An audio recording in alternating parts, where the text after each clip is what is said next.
Good morning and welcome back to Mr. Thomas and me. As you can see, it is another vlog. Thankfully, we're not in my bathroom and it's not going to be beauty based. Woohoo! Actually, today we are going to start a little vlogging mini series that will be happening on Mr. Thomas and me that will cover Bible study. About a month ago, I did a post on some tips for how I do my Bible study, and I ended up getting several emails as well as comments on both the post and some of my Instagram pictures asking about my Bible study habits. And I tried to do it all in one big vlog, and it was sort of a mess and just over 10 minutes long. And so I'm going to slow it down. I'm going to take my time. I'm going to give you some 5-minute here's and there's. We will talk about Bible, different versions, sort of setups of Bibles I've used, how I journal, what I journal, different techniques I've found to be useful there, and then different Bible studies I've done that are both on and offline, sort of in book or on paper. So it'll be fun. I'm really, really excited. I'm hoping it's something you guys find fruitful, and I'm kind of interested in what it will feel like for me. So today we're just going to cover the basics of what I use basically daily on my Bible study.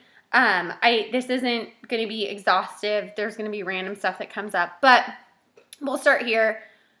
We have next week. That's the cool thing. Okay, so first, I always use the Bible, right? So right now I have a leather-bound NIV Bible. I first bought this because it's pretty, but then I also bought it because it's a single-column design, and I was fascinated by that because I've never had a single-column Bible. I can't recommend it enough, actually. So I'm a note taker. I'm a highlighter and a note taker. So it was important for me to have room to do that because the Bible I was using just previous to this one didn't have room. So on the thick text pages, it looks like this. Single column. The chapters seem so much shorter because you don't have like 10 pages to flip through. On the smaller pages, so I'm reading Jeremiah right now. So here's what Jeremiah actually looks like. As you can see, plenty of room to write. The pages are typical Bible pages, but they're not so thin that the highlighting goes through, which I love. I had a Bible where the pages seemed to be a little bit too thin. So I'm really enjoying this Bible, and it's softback, which is nice, and it does have the little ribbon. I always add tabs to my Bibles because I just don't memorize where the books are. I know, lazy. I always use a journal. I have a big one that I use at home regularly, and then I have a little one that I take to church with me. I love to take notes. I'm probably going to be a forever student, and so that just helps me focus. That said, you need to have a pen and a highlighter. I don't even have them here. But I know down below I linked to the ones that I love. Those highlighters will not go through the pages. Awesome. And then the pen is nice and dark, but again, doesn't go through the pages. Also awesome. And then I always believe you should have an awesome beverage on hand. It's the afternoon here right now, so sweet tea, of course. In the morning, I always have coffee, so I put my favorite coffee K-cups down there as well. I do believe in devotionals. I really, really do. My favorite devotional right now is the Morning and Evening by Charles Spurgeon. It is written in the sort of New King James Version language, and that's a little bit challenging, but it's kind of a fun challenge.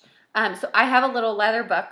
There's a link to it below. I have a little leather book that I use. It's 2 devotionals a day, one for the morning and one for the evening. But they also have an app for the iPhone, so that's something you can look into. There's also Bible apps on your phone, or that you can get for your phone. I cannot read online. I just can't do it. I don't know why. So, I don't have a Kindle either. I don't know. I need the pages.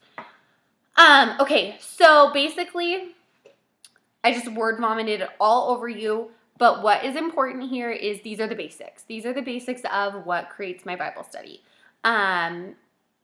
Next week, we're going to be talking about how to get your heart ready for Bible study, just how to sort of prepare yourself, because we come bearing sort of some heavy burdens or feelings or expectations of ourselves that can make Bible study feel really sort of like drudgery, and that's no fun. So I will see you guys next week, I hope. And I will be praying over you, just that your hearts be touched by this series.